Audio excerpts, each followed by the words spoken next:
welcome back to another episode of the Coffee Break Podcast. You know, when organizations reach out to us for, say, training, for consulting, they want to enroll some of their leaders into one of our programs. Here's the deal. I say no unless HR is in the room. I'm serious. If they want me to come out and do a 4-hour workshop or 2 half-day workshops or enroll a group of their leaders into our eradicating bullying and incivility course, I won't do it unless HR is a part of it. If you want to cultivate and sustain a healthy work culture and address disruptive behaviors, you have to have a strong partnership with human resources. And that's exactly what we're going to talk about on the show today. How to strengthen the relationship that you have with your human resource partners. Okay, let me tell you what's happening out there though first. I've been hearing this, I'd say, for the last 12 years. A leader will reach out to me and say, you know what, I finally decide that I'm going to do something about my toxic employee. And I go to HR and I tell them, I need you to approve this termination. And I get this from HR. Well, did you counsel this person? Well, how many times did you counsel this person? 5 times? Oh, no, you need to counsel them at least 27 times before we can do anything about it. Like, I hit a brick wall when I get to HR. Well, guess what? About 30% of the people who reach out to us asking for help are from HR. So I've spent a lot of time with them, and this is what I hear from them. They'll have a manager come into their office demanding that they approve some type of corrective action or termination. There's hardly any documentation. They've never heard about this employee before. And when they look at that employee's performance reviews, they see that they've had either meets or exceeds expectations for the last 15 years. There's a disconnect there. And so how do we, reconnect with our HR partners? The first thing that you all need to do is recognize that the lens that if you're in a leadership role, you're an executive, you're a senior leader, you're a frontline manager, the lens that you view everything in your department, in your organization, is a different lens that HR views. So your lens is about quality, safety, dealing with, just building a healthier work culture and addressing disruptive behaviors. HR, their lens is looking at the employees, protecting the employees and protecting the organization. But when you think about it, you all want the same thing, but you're each going to look at a situation with a difficult employee through a different set of lenses. And it's not to say it is what it is, but you have to recognize that. They're making this, so HR is making decisions based on sort of this criteria, and you're making decisions based on your criteria. So first recognize that it's just a different set of lenses. Here's what we always recommend when we're working with our leaders. We recommend that they first, let's say you want to start building a better relationship with HR because maybe you've struggled in the past. Just meet them for coffee. Just have a coffee chat. I would take a look at who is your HR business partner or HR representative. And let's say you're on the journey, you want to start addressing disruptive behaviors. Call your HR representative and say, hey, do you have any time on Friday? Let's just meet for coffee. So just start very informally with a coffee chat. Get to know your HR person as a human being first. If you are someone in HR listening to this, get to know your leaders, as human beings first. Build a relationship with them. And then from there, we have a lot of strategies, that we implement, especially in organizations where we're doing consulting. I already told you, we involve HR in everything. Our Eradicating Bullying and Incivility course for healthcare leaders, we as an HR go through that course too, because they need to know what we're telling their leaders. And actually, Module 5 was all about how to hold people accountable. That's all building a relationship with HR. But I'm going to share some of what we teach our leaders when it comes to, taking that next step. So we already talked about, you have a coffee chat. Just say, my goal. So you always start with your intent. My intent is to really start addressing disruptive behaviors. And I would like to partner with you. I would like to work with you in doing that. Okay. So you establish that right from the beginning. Like, I want to start working on my culture and I want to partner with you to do that. Even just that conversation can make a huge difference. And then from there, and it might not be that conversation, it might be another conversation. But you start talking about, all right, when I have an employee who behaves in a way that's disruptive, maybe is yelling or cursing or refuses to take an assignment, whatever that is. This is my approach. And this is what we teach our leaders. I'm going to tell you this. I'll repeat it again. If you're going to adopt this approach, you need to have a conversation with HR about it to make sure that they agree, because you have policies and a process that you have to follow. So I always say, this is what we recommend. But make sure you have a conversation with HR to make sure you're all on the same page. But depending on the severity of the behavior, when an employee acts in a way that's disruptive, openly criticizing, maybe dropping the F-bomb, B-bomb, D-bomb, pull them into your office and just have a conversation with them. So I look at that first incident, just informal. And it may or may not even be considered coaching. So, hey, I need to talk to you. Can you step into my office? What happened this morning? I heard that you were yelling. I heard that you were criticizing. I heard that you gave the charge nurse a hard time about the assignment. What's going on with you? We don't do that here. I see this as having an honest and respectful conversation with that employee. This isn't anything that's corrective action. Especially, this is the first incident. Okay, remember that. And again, it's based on the severity. If somebody is punching someone, well, that's a whole different story, whole different situation. But just pull them aside and say, what's going on? I've never seen this behavior from you before. Or, hey, this was brought to my attention. Is there something going on that I need to know about? But then use it as we don't do that here. This is what I need to see from you moving forward. Okay. You don't need to let HR know about that. I would document that incident, but I wouldn't really consider it part of a corrective action, just having a conversation.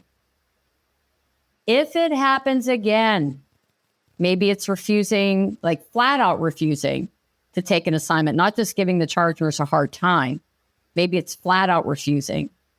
Then it's bring them in your office. Okay, this is the second time you've done this, especially again, if it's something significant. And these are the expectations. We're not going to do this. You set the behavioral expectations, you document everything. And what I'd like to do is after you have that conversation, email that employee. This is what we talked about. This is what we agreed moving forward you would do. And then I always say, please reply, letting me know that you got this and let me know if I missed anything. Now you have a record of it. But if that behavior happens a second time, that's when you give HR a heads up. Hey, okay, Tina, my HR business partner, something happened over the last couple of weeks that, my employee, Amy, last name, gave the charge nurse a hard time about her assignment in front of everyone. So I brought her into my office, had a conversation with her. It happened again. So now, I've documented it. I'm following our corrective action, but I wanted to give you a heads up. Because by giving your HR representative a heads up, they already know now what's going on. So if it happens again and you decide this is truly corrective action to the point of possible termination, HR already knows about it.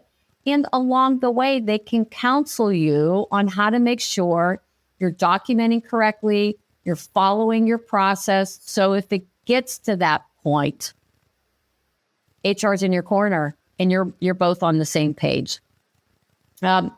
If it happens a third time, and like I said, beyond, that's, true corrective action. But again, if you've already given HR heads up, then they can be ready to help you with that documentation that you need if it gets to that point.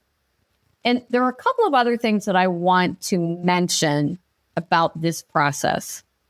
First of all, this is the process we recommend. I would share that with HR. Actually, have them listen to this podcast too and say, let's come up with a plan for this. At what point do you want me to give you a heads up? Okay. Maybe you have that conversation based on behavior, specific behaviors. So for example, I was working with a client and there was a nurse who flat out refused to take an assignment, actually stomped down the hallway saying, I'm not taking this effing assignment, actually said the word. And we talked to HR and the manager says, okay, what do I do in a situation like that? And HR said, immediately call me. Like, this is SOS, immediately call me. Because then what we did was we worked out a plan. And the plan was, immediately call HR. And that manager to say to that nurse, wait, hold on here. Let me get this straight. Are you telling me you are refusing to take this assignment? Because if you are, I'm going to send you home. And then call HR. And if they say, well, I didn't, I'm not really refusing. Okay, because you said you were refusing to take this assignment. I need to know. Are you going to... And we came up with a plan for that manager because before we actually sat down with HR, this was a situation where that nurse, that's just the way she is. She doesn't like her assignment. She has a fit. And what did the other nurses do, especially the charge nurse? They would accommodate her and they would change her assignment. We're like, oh, no, we're not going to play this game. But it was working with HR to come up with when that situation happens, because it was a common situation that this manager was dealing with. When that happens, this is how you respond. And it worked out beautifully. There are other times where maybe it's not such a big deal. It's just, kind of the middle school type of behaviors, a little bit of exclusion, a little bit of favoritism. That's where you can also talk with your HR business partner to say, which of these situations do you want me to give you a heads up? And, plan that. So when that happens, it might just be like an email saying, hey, just wanted to let you know, this is what's going on. This is how I'm handling it. Let me know if you want any more details. I mean, a heads up can be that simple. And when we talk about a heads up, what does that mean? Okay. And that's where you can, again, have that conversation with HR and decide what a heads up means. That could be exactly what I just said to you. Just send them an email saying, hey, this is what's going on. Just want to let you know. And in the subject line, say heads up. But when the situation was that the nurse refused to take an assignment, that is call me immediately. Okay. And then I know that this is something urgent. I worked with a manager and she and her HR business partner actually came up with like a code word that this manager would put in the subject line if she was dealing with a behavior of an employee that was escalating, that it wasn't urgent enough for her to call her immediately, but it was at that level where she needed to prioritize, like, I'm dealing with this right now. I need your help. Because when you think about it, like many of you, your HR business partner probably gets, 200 emails a day. How do you help them filter through all of the emails that they get? And they came up with a code word that they would put in the subject line. So that would alert HR that, this is a problem. And they actually figured that out together. Now, okay, I just want to do a little bit of a recap. There's no way that you can improve and sustain culture improvements in your department if you don't build a relationship with HR. Okay? I'm telling you, build that relationship with HR. And it starts with just having a coffee chat with them. Get to know them as a human being. Tell them what your intent is, that you want to improve your culture. And then talk about some of the common situations you find yourself in as a leader in dealing with disruptive behaviors. Because let's face it, dealing with performance issues and people showing up late and calling off, those are easy. Sort of easy. But it's these disruptive behaviors that can kind of get messy, they're in that gray zone. So talk about them with your HR partner and say, okay, here's what I'd like to do. I even heard this on a podcast. First incident, I'm just going to have a coffee conversation with that employee. Okay. I'm just going to say, hey, heard this happen. Not okay. This is what I expect from you. Okay. You're right. All right. Bye. But if it happens again, I like to at least give you a heads up that it's happened again. And at that point, HR may not need to intervene. Just say, okay, I'm hearing you. I'm seeing you. We're good. But if it happens a third time, then I need you to intervene. Again, based on the severity of the behaviors. But just talk about that with HR and come up with a plan. And, again, be specific. What does giving HR a heads up mean? Is it a phone call? Is it a text message? Is it an email with a, coded subject line so that they know it's coming from you? And it's you've already decided that these types of behaviors warrant this is important, but maybe not urgent. Because figuring this out with HR is going to make it so much easier for you later on if you have to get to the point where you've made the decision to terminate an employee. Now, I make it sound like, oh yeah, just have a coffee chat and you guys will figure this out and work it out and there won't be any issues. That's not entirely true. I know there are challenges, especially when you have an employee who has been disruptive. You've done your due diligence, you've documented, and HR can really help you with this is how you document, okay? And then you try to put them on corrective action or to the point of termination and you're told no, there's not enough evidence yet. Or let's say you're in a union environment and you do terminate someone, they grieve it, and you have to bring them back. So there are, real challenges in holding employees accountable for professional conduct that we're not going to address today. But I at least wanted to get you started on the path to building a better relationship with HR. So some of the issues that we're seeing out there won't be issues for you anymore. Because I hear that a lot from HR. I never even heard about this employee. Well, now, if you establish this, hey, when am I going to give you a heads up? HR at least knows about this employee, and it'll make it easier in the end. Now, another disclaimer. I truly believe that if we have honest conversations with our employees, with our teams, the first incident, I can say, hey, time out here. Come into my office. We need to talk about this. What's going on here? We don't treat people this way. If we start engaging in these honest conversations with our employees real time, I truly believe, and I've seen it, that most employees will start stepping up and behaving as professionals. But if we don't even say anything to them, if we don't even have honest conversations with them, how is that ever going to happen? My goal is to not have to go down that corrective action path. And if you could start having honest conversations and checking, doing these check-ins and follow up with people who have, been behaving in a disruptive manner, if you can do that more frequently, many cases, maybe I shouldn't say most, okay, but many times that employee can turn around, okay? There's so much energy and time spent going down the corrective action path. My goal is that if you intervene early, you won't have to do that. But if you do, you want to have a strong partnership with HR. And so as we wrap up today, again, I just wanted to give you just some tips working with HR, building a stronger partnership with HR, because if you want to cultivate and sustain a healthy work culture, you have to involve your HR partners. And I'll give you one last tip before we leave. I have had leaders, complain to me that they go to HR and HR, won't let them, fill in the blank, put them on corrective action or terminate them. And so what I recommend that a leader does is you first have to decide what you want to happen with this employee. Because a lot of leaders who I coach, they complain about an employee, but I'll say, well, what do you want to happen? Do you want them to be on corrective action? You want to terminate them? What do you want to do? and they're not sure, you have to get crystal clear first.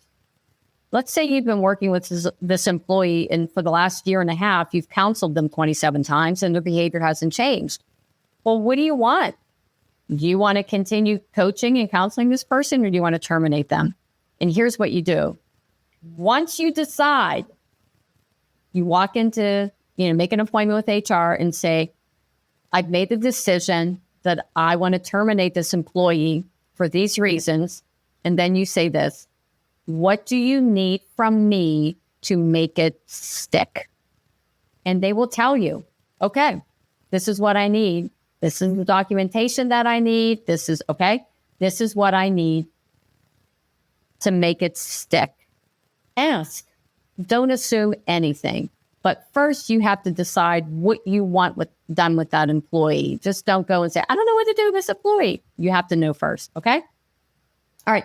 I hope that was helpful. We do have some resources that I'm going to put in the show notes when this episode airs that will help you. We have a couple of articles that I've written about documentation and about building a better relationship with HR. And of course, I'll include the link to our Eradicating Bullying and Incivility course, which Module 5 is how to hold people accountable. And that's everything that we're talking about today and more. So I really want to thank you for doing your part to stop the cycle of bullying in healthcare. And if you like this podcast, I would be so incredibly grateful if you would post a review, rate this podcast, and share it with someone who, may need to hear this content so that they can also cultivate a healthy work culture in their department. And remember, your culture didn't get this way overnight. It is certainly not going to change overnight, but it will change. The question is, how do you want it to change, And my hope is that what you're learning in this podcast is actually stepping stones on your journey towards a healthier, more respectful, and a kinder work culture. Thanks for being here. I appreciate you. Take care.